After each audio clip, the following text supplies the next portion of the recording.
nandito ako ngayon sa Terminal 2 dahil papunta ako ng Bohol. Solo travel for my birthday.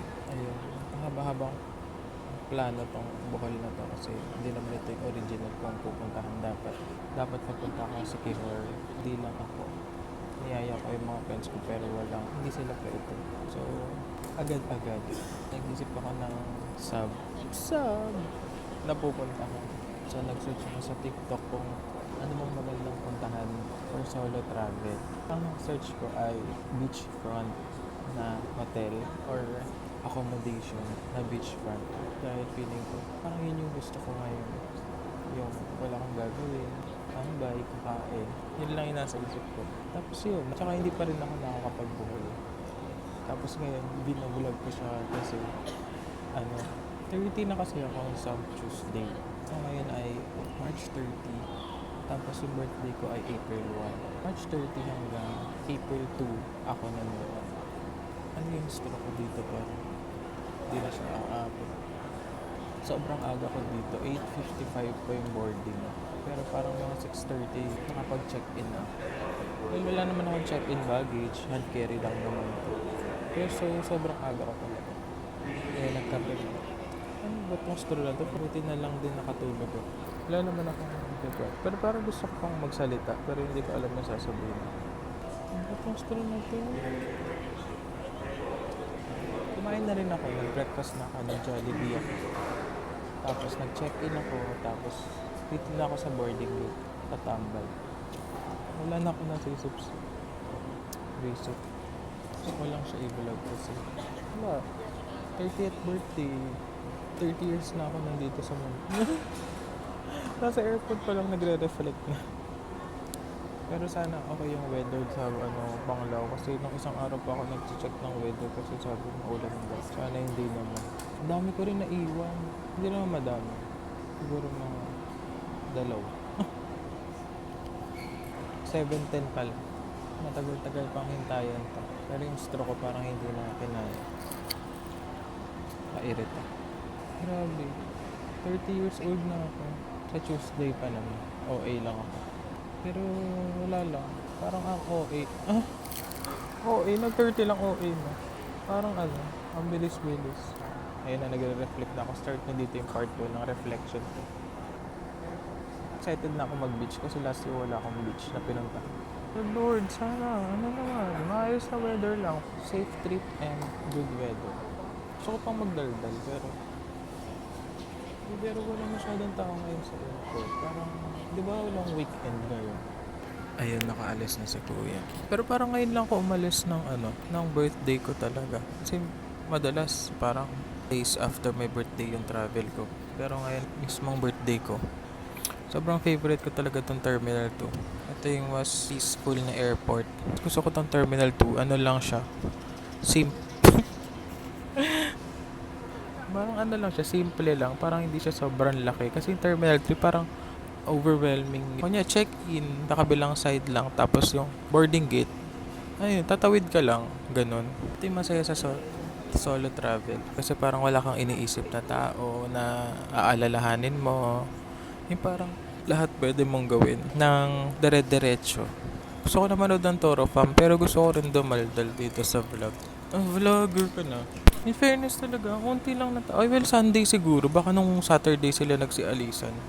Pero parang hindi ganun kadaming Kasi last week umalis din ako. Ano naman yan? Friday. Ang daming tao. Kahit madaling araw, mga 4 a.m. Ang daming tao. Pero ngayon parang konti lang. Siguro nga dahil Sunday tapos umalis na sila nung Friday or Saturday. Manonood na lang muna ako ng Toro Fam. Kasi buntis na daw si Mama Marie. Spoiler alert. Sige, mamaya na lang. Manonood muna ako Toro Fam.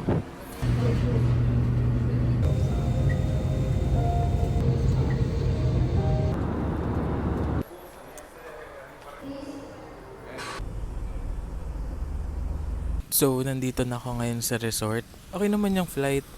Mabilis lang din. Parang 1 hour and something lang. 5 minutes siguro. Nandito na ako sa resort. At sobrang ganda dito as in. Pero ang ganda talaga. Ang aga ko dumating, mga oras pa lang. Okay naman mag-early check-in, wala namang additional payment. Pero i-ready pa lang daw yung room. Sana naman hindi matagalan kasi gusto ko maligo. At grabe pala yung binayaran ko from airport dito, papunta dito sa resort. Yung biyahe ay less than 15 minutes lang. Siguro basta mabilis lang talaga. Pero yung binayaran ko 700. Tama ba yun? Ang mahal. Okay lang, sige. Minsan lang naman. Pero ang mahal talaga. Ang mahal talaga.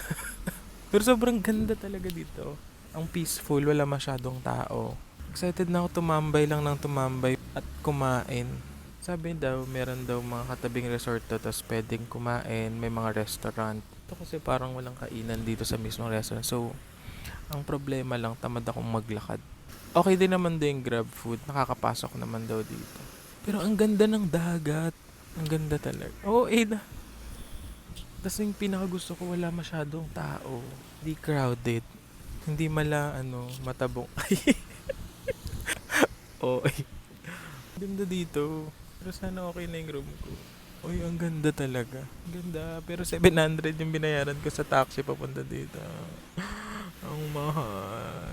Tsaka maganda rin yung weather. Sabi kasi sa app, maulan daw.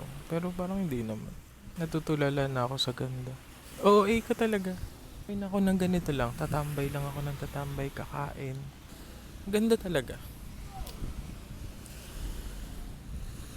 Tagal lang room ko.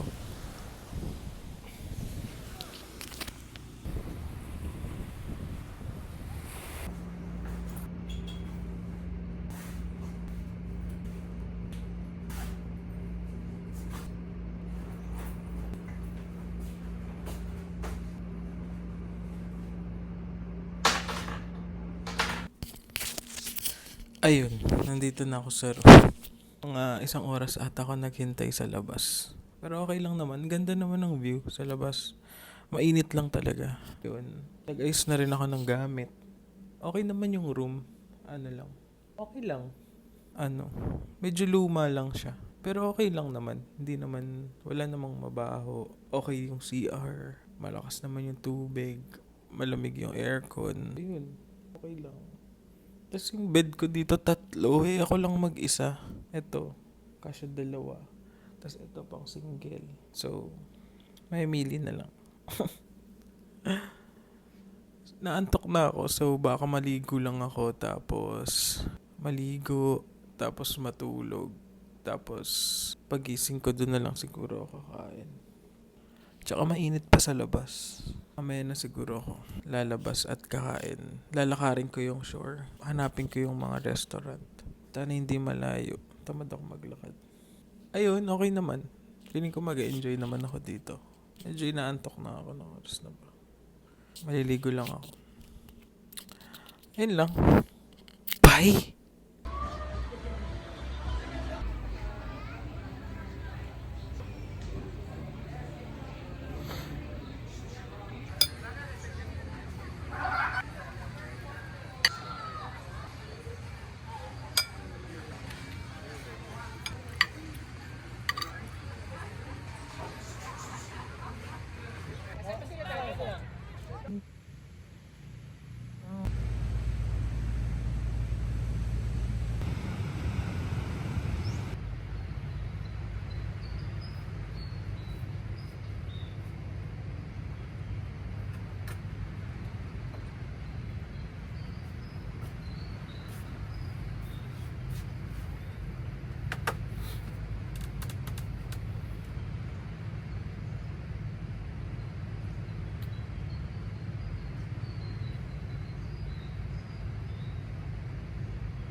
Good morning guys. Good morning guys. So, day 1 ko ngayon. Wala naman akong gagawin ngayon. Bala ko mag-swimming na ng morning. Ay, kakain muna ako. Tapos magsiswimming na ako after. Kahapon wala rin akong ginawa. Naligo lang ako tapos natulog. Pagkagising ko, kumain. Tapos, lakad-lakad lang sa shore. Yun lang. Tapos bumalik na ako sa room. Natulog ulit ako. Tapos nagising ako ng super aga. Like, 5 a.m. or 4:30. Tapos, sunrise. Ngayon, di ko alam kung maglalakad ba ako para kumain or magpapadeliver ako. Mahal kasi doon ng kainan eh. Mahal talaga mga kainan dito. Parang nagre-range siya ng 400. Pwede naman dito yung grab food. Nakakapasok naman daw. Kaya baka mag-grab food na lang ako. Tapos sa lunch ako kalabas. Maarte ako pag tanghali kasi sobrang init. Makabaliktad na lang. Bahala. Sobrang gulo ng utak. Yan lang.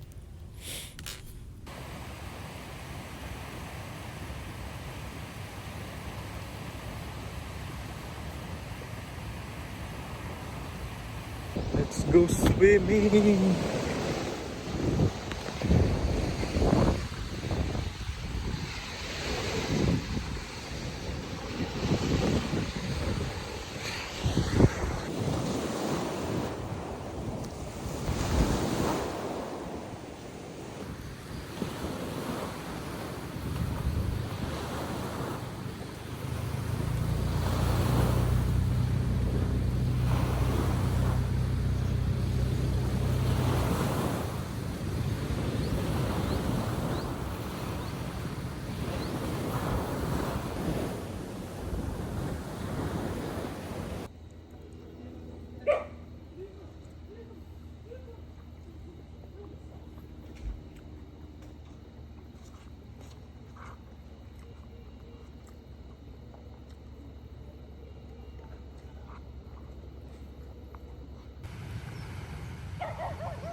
Naiisip kita, makasakali lang maisip mo ako.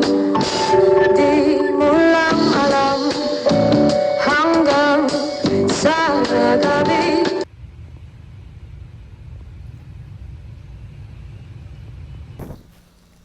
Wait. Yan. Hello. So, ngayon ay April 1 and it's my birthday. Okay. So, birthday ko na and 30 na ako. Yun din yung reason kung bakit ako nandito ngayon. Ano bang gagawin ko ngayon? Kanina naligo na ako sa dagat. Gumising ako ng maaga para sa sunrise. Tapos naligo ako sa dagat. Tapos baka kumain lang ako sa labas. Sabi kasi sa kabilang resort may buffet. So baka doon na lang ako kumain. Tsaka last day ko na ngayon. Last full day kasi bukas check out na ako. Ayoko pang umuwi. Sobrang na-enjoy ko tong trip na to. Kahit wala naman talaga akong ginagawa. Gigising lang ako. Tapos tambay sa dagat. Kakain. Tapos tutulala ulit sa dagat. Tapos matutulog. Ayoko pa umuwi. Tutulog muna ako tapos lalabas ako. Ayun lang naman. Matutulog muna ako. Bye.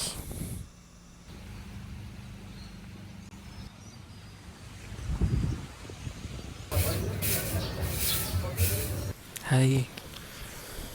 So today, last day ko na dito. Check out na ako mamayang 12. Ayoko pa umuwi. So nag-breakfast lang ako, nag-breakfast buffet ako. Kahapon, birthday ko, 'di ba? Tapos sabi ko, magbo-buffet ako dito sa kabilang resort. So ngayon nandito na ako. Kahapon, natulog lang ako buong araw. Birthday na birthday ko. After ko mag-swimming, naligo ko. Tapos natulog na ako. Nagising na ako gabi na. Visit. Pero okay lang naman. So nandito ko ngayon sa kabilang resort. Sobrang ganda dito. What the okay. May pimple ako dito sobrang laki. Ito lang ako tatambay. Kasi walang tao. Ayun lang. Mamaya uuwi na ako. 5 PM pa yung flight ko.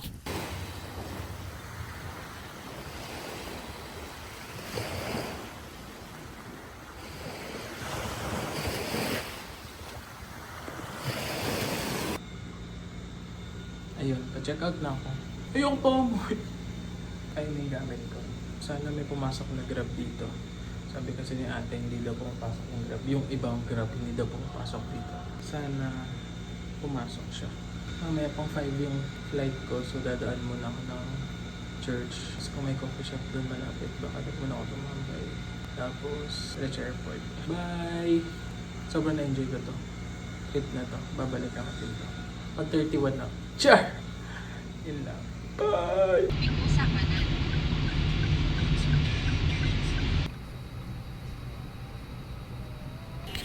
Hello. Andito na ako ngayon sa Manila. Bago ako umuwi, kakain muna ako. Antok na ako. Yung travel ko, back to normal na ulit. Sobrang bilis na. Char. Balik work na naman. Yun lang. Salamat.